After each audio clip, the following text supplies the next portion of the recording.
تو میں سیاستدانوں کا گلہ کیا کروں، میں افسران کا، بیوروکریسی کا رونا کیا روں؟ ہمارا تو چپڑاسی بھی بددیانت ہے۔ اللہ اس کے رسول کی غلامی کو ڈھونڈو ڈھونڈو، مذہبی نفرتوں کا شکار مت ہو۔ ہماری نسلوں میں بڑے دکھ سے یہ باتیں کہہ رہا ہوں کہ جیسی نفرت میں نے پاکستان میں دیکھی ہے مذہب کی، پوری دنیا میں کہیں نہیں دیکھی۔ مذہب کا اختلاف کب نہیں تھا؟ میرے نبی کی موجودگی میں صحابہ میں اختلاف تھا، نبی کی موجودگی میں اختلاف تھا۔ اختلاف ختم ہی نہیں ہو سکتا۔ محبت کرنا سیکھو، محبت کرنا سیکھو، محبت کرنا سیکھو۔ تم اپنے نبی کی سیرت اٹھا کے دیکھو، منافقوں کو گلے لگایا۔ عبداللہ بن ابی مرنے کے قریب ہوا۔ عبداللہ بن ابی غلیظ ترین انسان اور جہنم کے سب سے نیچے۔ ابو جہل اوپر ہے، عبداللہ بن ابی نیچے ہے۔ ابو جہل اوپر ہے، عبداللہ بن ابی اس سے نیچے ہے، لیکن اس نے اسلام کا لبادہ اوڑھا۔ میرے نبی کا عام آدمی، میرے نبی کو تو سارے منافقوں کا پتا تھا کہ کون کون ہیں، باقی صحابہ کو نہیں پتا تھا کہ کون ہے، لیکن عبداللہ بن ابی کے بارے میں سب کو پتا تھا یہ منافق ہے۔ اس کے بیٹے آ گئے، وہ صحابی تھے، کہ یا رسول اللہ میرا باپ مر رہا ہے، آپ جنازہ پڑھائیں گے؟ کہاں پڑھاؤں گا؟ تو اس کے کفن کے لیے آپ اپنا کرتا دے دیں گے؟ کہاں؟ آپ نے اپنا کرتا اتار کے دے دیا۔ آپ کہتے ہیں میں منافق کے لیے کیوں کروں؟ کرتا دے دیا۔ وہ مر گیا تو اس کے جنازے پہ کھڑے ہو گئے۔ حضرت عمر سامنے آ کے کھڑے ہو گئے، یا رسول اللہ یہ کون ہے پتہ ہے؟ کہاں پتہ ہے؟ کہا تو اس کا آپ جنازہ کیوں پڑھا رہے ہیں؟ کہا میرے اللہ نے مجھے ابھی تک روکا نہیں، یوں کہا ہے پڑھ یا نہ پڑھ میں معاف نہیں کروں گا، میں پڑھتا ہوں شاید اللہ معاف کر دے۔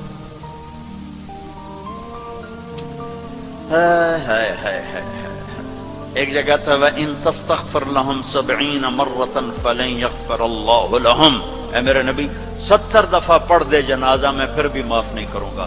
تو میرے نبی نے فرمایا ہے اگر میرا اللہ کہتا کہ اے میرے محبوب اگر آپ 70 دفعہ ان کے لیے دعا کریں گے جنازہ میں معاف کر دوں گا، تو ہم نے کہا میں اس کم بخت کا 70 دفعہ جنازہ پڑھا دیتا ہوں، اس کے امتی ہو کر سلام کا جواب نہ دیں، ایک دوسرے کے پیچھے نماز نہ پڑھیں اور کفر کے فتوے لگائیں، اور آپ نے پڑھا دیا اور فرمایا ابھی مجھے اللہ نے روکا نہیں، اختیار دیا ہے شاید بخشا جائے۔ وہ اس کی میت کو لے کر گئے، وہ جلدی نکل گئے، اب ذرا پیچھے رہ گئے، تو اس کو قبر میں اتار دیا تھا، ہم نے کہا باہر نکالو، اس کی میت کو باہر نکالا، اپنا لعاب اپنی انگلی پہ لگایا اور اس کے منہ میں ایسا ڈالا کہ شاید اللہ اس کی تو فعل ہی اس کی بخشش فرما دے۔ اس منظر کو دیکھ کر 100 منافق کلمہ پڑھ گئے، 100 منافق کلمہ پڑھ گئے۔ میرے بچوں ایسے علماء کا اعلی کار مت بنو جو تمہیں دست و گریباں کر دیں، جو تمہیں مسلمان کو کافر پیش کریں۔ مسلمان بنو، مومن بنو، مسلمان بنو۔ اللہ نے ہمارا نام یا مسلم رکھا یا مومن رکھا، میرا تیرا تعارف ایمان ہے، اسلام ہے۔ ایک دوسرے سے ایسی نفرت، امت تو ختم ہو گئی، گروہ بن گئے، فرقے بن گئے، ٹکڑے ٹکڑے ہو گئے، تو اللہ کی مدد کس پر آئے؟ کس پر آئے؟ کیوں آئے؟ ادھر مذہب کے نام پہ نفرت اور ادھر تہذیب کے نام پہ ننگا پن اور ناچ آوارگی، کدھر اللہ کی مدد آئے؟ مسلمان بن کے رہو اپنے حوصلوں میں۔ تمہارے ان بچوں میں کوئی آپس میں لڑا ہوا ہو، ابھی اٹھ کے گلے لگنا، کہ میرے نبی کا فرمان ہے 2 مسلمان لڑ پڑیں پھر 3 دن تک صلح نہ کریں تو میری طرف سے یہودی مریں، عیسائی مریں، مجھے ان کی کوئی ضرورت نہیں ہے۔ اور ہر پیر اور جمعرات کو اللہ کی بارگاہ میں اعمال پیش کیے جاتے ہیں، اعمال پیش کیے جاتے ہیں۔ جب 2 مسلمان، 2 عورتیں، 2 مرد دو نوجوان، دو لڑکیاں، دو لڑکے، دو بھائی، دو پڑوسی آپس میں لڑے ہوئے ہیں، سلام دعا نہیں ہے، جب تک یہ توبہ نہیں کرتے مجھے ان کا کوئی عمل قبول نہیں ہے۔ میرے بچوں، میں نے حوصل لائف گزاری ہے، ہم تو جانور تھے، اور اس زمانے میں ایسے تبلیغ کا کام بھی نہ تھا۔ میں نے تمہیں پہلے بتایا کہ 2-3 لڑکے اقبال ہاسٹل کے لان میں نماز پڑھ رہے ہوتے تھے، وہ باغیچے میں، نماز کا کسی کو پتہ ہی نہیں تھا۔ اب تو ماشاءاللہ بہت بہار ہے، لیکن ایک بات یہ تھی کہ مذہب کا بھی پتہ کوئی نہیں جانتا تھا، فرقہ کیا ہوتا ہے، اور یہ وہ فرقہ ہے، یہ وہ فرقہ ہے، سب مسلمان بن کے رہتے تھے، ہوتے غافل تھے، پتہ کچھ نہیں تھا۔ تو آج تو ماشاءاللہ بہت بیداری ہے۔ اللہ تعالیٰ آپ کو جزائے خیر عطا فرمائے۔ محبت سے رہو، الفت سے رہو، نفرتوں سے۔ ہماری آپس میں لڑائیاں ہوتی تھیں، مذہب کے نام پر نہیں، سیاست کے نام پر نہیں، ویسے ہی وڈا کون ہے، میں وڈو دا میں چودھری ہوں دا میں وڈا ذمہ دار دا پتر، میں وڈے ذمہ دار دا پتر، اس پہ لڑتے تھے۔ ویسے کبھی مذہب کے نام پہ ہوں اور کبھی سیاسی، ایسا کبھی نہیں تھا۔ ہمارے ایک وارڈن آئے، طالب صاحب رحمت اللہ علیہ، بڑے نیک استاد تھے لیکن تھے بڑے سخت۔ یہ استادوں سے کہتا ہوں، ڈنڈے نہ اٹھاؤ، محبت کے پھول دو۔ وہ استاد نہیں ہے جس کے نہ آنے کی کمی طلبہ محسوس نہ کر کہ آج ہمارے ٹیچر نہیں آئے یار، اور جب ٹیچر نہ آئے کہ شکر ہے کوئی نہیں ہے، جان چھٹی۔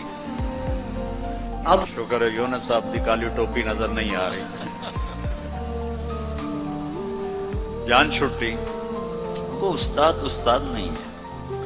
باپ گھر میں داخل ہو اور بچے ادھر چھپ رہے ہوں کہ ہیڈ ماسٹر آ گیا، پیو نہیں ہیڈ ماسٹر آ گیا ہے، تو وہ باپ نہیں ہے، ناکام باپ ہے، ناکام باپ ہے۔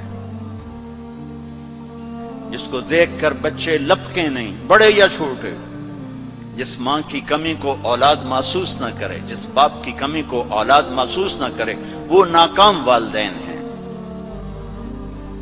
ڈنڈا، سختی، یہ میرے نبی کا طریقہ نہیں ہے۔ محبت، محبت، محبت۔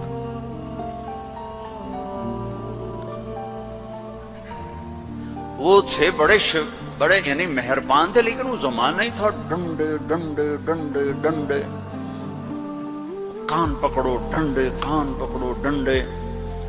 سختی سے بچے جھوٹ بولتے، اور استاد کی سختی سے لڑکا جھوٹ بولتا، والدین کی سختی سے اولاد جھوٹ بولتی۔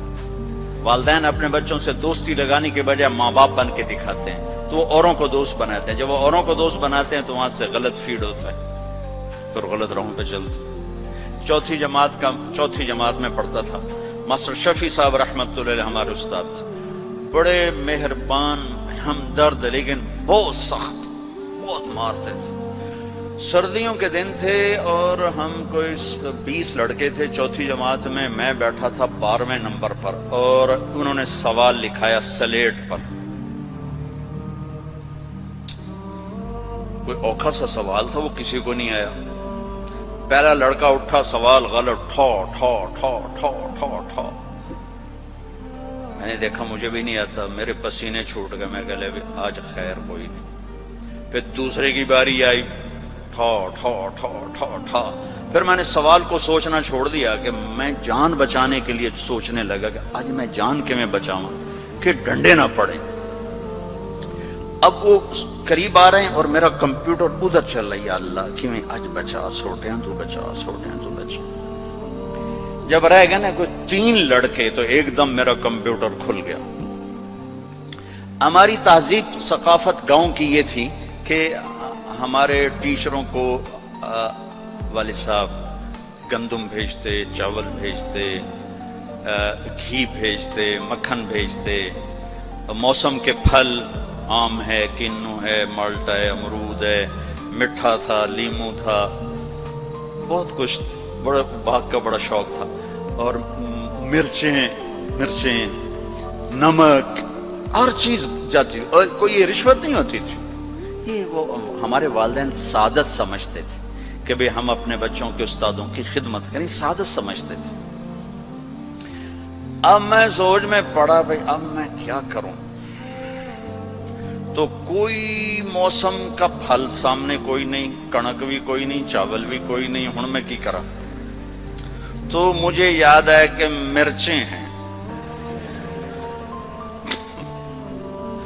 میں اٹھا، جب 3 رہ گئے، چوتھا میں، تو میں اٹھا، میں کہا استاد جی ابا جی آندے پیان کل مرچاں توڑے گھر اپڑ جیسے۔ انہوں نے کہا ٹھیک ہے میرا پتر، ٹھیک ہے، تو بہ جا، تو بہ جا۔ میں ڈنڈوں سے بچ گیا۔ یہ جھوٹ مجھے کس نے بلوایا؟ میرے استاد نے بلوایا۔ بچہ تو ایک یہ پھول ہوتا ہے، اس کو یوں تھپڑ مارو تو یہ مسئلہ جائے گا۔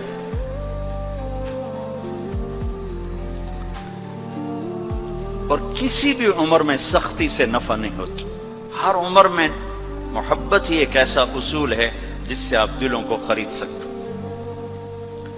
سڑکوں پہ چل چل چل عمر گزری، 30 سال ہو گئے سفر کرتے، تو ایک سکیچ میرے ذہن میں بس